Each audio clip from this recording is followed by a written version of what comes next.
आने के लिए आया हूं, तो मैं तुमसे सिर्फ ये पूछने के लिए आया हूं, क्या तुम मेरा साथ देने के लिए तैयार है?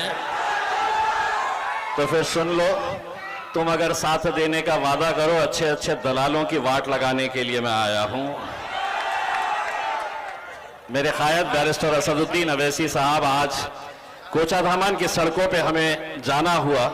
बहुत सारी गलियों में जब हम घूम रहे थे, एक मंजर मैंने देखा, और आज से 10 साल पहले जब हम पहली मर्तबा इस सरजमीन के ऊपर कदम रखे थे, उस वक्त मजलिस का हाथ कोई थामने के लिए तैयार नहीं था। मजलिस के खिलाफ बोलने वालों की तादाद बहुत ज्यादा थी।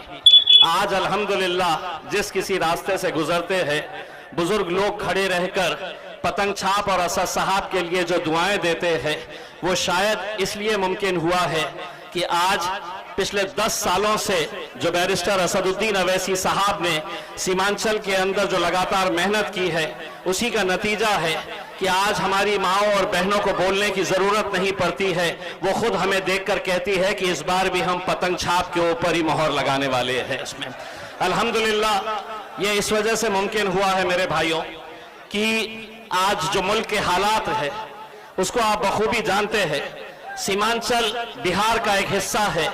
ये अगर पूरे हिंदुस्तान को अगर किसी ने बताया है और ये बताया है कि सीमांचल के अंदर भी रहने वाले लोग इंसान है, कोई जानवर नहीं रहते हैं वहां पर, क्योंकि आज से 10 साल पहले जब हम यहां पर आए थे तो इस इलाके की हालत क्या थी हम अच्छी तरह से समझ सकते हैं।